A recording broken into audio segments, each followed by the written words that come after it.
పూర్ణాలు చేయడానికి 1 గ్లాసు మినపప్పు, 2 గ్లాసుల బియ్యం కడుక్కొని నైట్ అంతా నానబెట్టి పొద్దుటిపూట దోశల పిండిలాగా గ్రైండ్ చేసుకోవాలి. తర్వాత 1/2 కిలో శనగపప్పు ఉడికించుకొని అది ఉడికిన తర్వాత 1/2 కిలో బెల్లం, ఇలాచీ పొడి వేసి మరలా దగ్గరికి అయ్యేదాకా ఉడికించాలి. అది చల్లారినాక గ్రైండ్ చేసుకొని చిన్న చిన్న బాల్స్లా చేసుకొని మినప్పప్పు మిశ్రమంలో ముంచి కాగుతున్న నూనెలో వేసి వేయించుకోవాలి.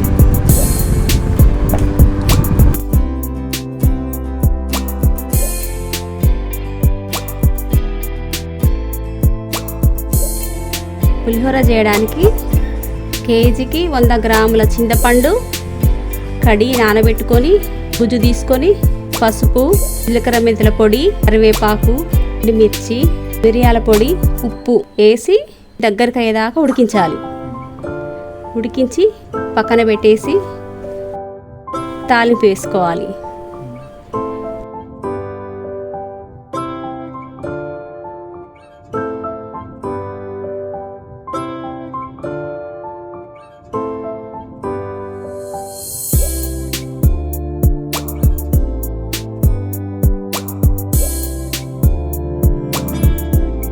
నూనెలో తాలింపు గింజలు, ఆవాలు, జీలకర్ర, పల్లీలు, శనగపప్పు, కరివేపాకు,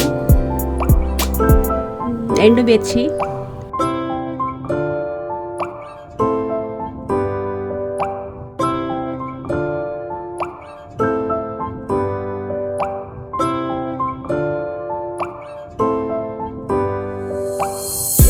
ఇంగువ వేసి తాలింపు వేసుకొని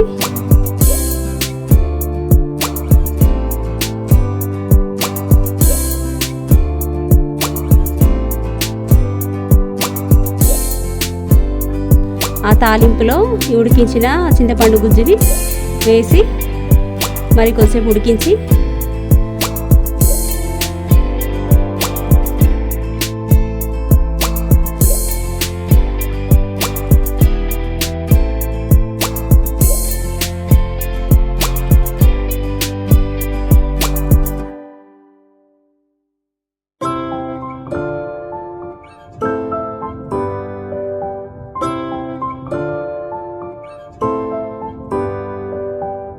ఉడికించిన అన్నంలో ఈ మిశ్రమాన్ని మొత్తం కలపాలి.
హలో మేడం, పూజ ఇంకా అవ్వలేదు, కాసేపు ఆగండి. ఇంతకీ మీకు పెళ్ళయిందా? ఎందుకంటే వాయిన మిస్ ఓన్లీ ఫర్ ముత్తైదుల్స్. అవును. పూర్వము మగధ దేశమున కుండినమని ఒక పట్టణం ఉన్నది. అందులో చారుమతి అనే ఒక బ్రాహ్మణ స్త్రీ ఉన్నది. ఆమె సుగుణవతి. పతియే ప్రత్యక్ష దైవముగా భావించి తెల్లవారుజామునే లేచి స్నానం చేసి పతిదేవుని పువ్వులతో కొలిచి ఆ తర్వాత అత్తమామలకు అవసరమైన సేవలు చేసి ఇంటి పనులన్నీ ఓర్పుతో నేర్పుతో చేసుకునేది. అందరితో ప్రియంగా మితంగా మాట్లాడేది. ఇంత అణుకువగా ఉన్న ఆ మహాపతివ్రతను చూసి శ్రీ మహాలక్ష్మికి ఆమె మీద అనుగ్రహం కలిగింది. ఒకరోజు ఆ మహా ఇల్లాలికి కలలో ప్రత్యక్షమై మహాలక్ష్మి ఇలా చెప్పింది: ఓ చారుమతి, నేను వరలక్ష్మీదేవిని. శ్రావణ మాసంలో శుక్లపక్ష పూర్ణిమకు ముందుగా వచ్చే శుక్రవారం రోజు నన్ను పూజించు. నీవు కోరిన వరాలు కానుకలు ఇస్తాను అని చెప్పి అంతర్ధానమైంది. చారుమతి సంతోషించి, హే జనని, నీ కృపా కటాక్షాలు కలిగిన వారు ధన్యులు. వారు సంపన్నులుగా విద్వాంసులుగా మన్ననలు పొందుతారు. ఓ పావని, నా పూర్వజన్మ సుకృతం వల్ల నీ దర్శనం నాకు కలిగింది అని పరిపరి విధాల వరలక్ష్మీదేవిని స్తుతించింది. ఆ వెంటనే మెలకువ వచ్చి 4 వైపులా చూస్తే చారుమతికి వరలక్ష్మీదేవి కనపడలేదు. భర్తని అత్తమామలని లేపి చెప్పగానే వాళ్ళు కూడా చాలా సంతోషించారు. దేవి ఆనతి ప్రకారం తప్పకుండా నువ్వు ఈ వ్రతం చెయ్యి అన్నారు. చారుమతి తన ఇరుగు పొరుగున ఉన్న స్త్రీలకు కూడా చెప్పింది. అందరూ కలిసి శ్రావణ మాసం ఎప్పుడొస్తుందా అని ఎదురు చూడసాగారు. వారు ఎంతో ఎదురు చూసిన పౌర్ణమి ముందు శుక్రవారం రానే వచ్చింది.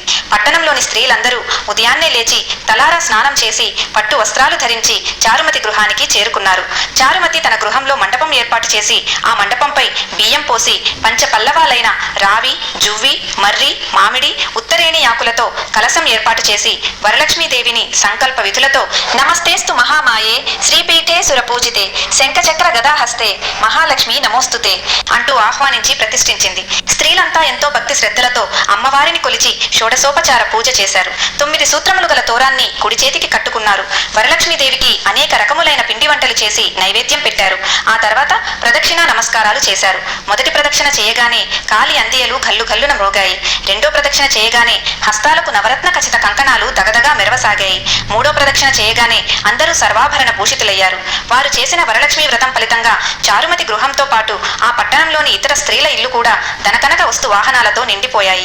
వారంతా అక్షింతలు శిరస్సుపై వేసుకుని తీర్థ ప్రసాదాలు తీసుకుని వారి ఇండ్లకు బయలుదేరారు.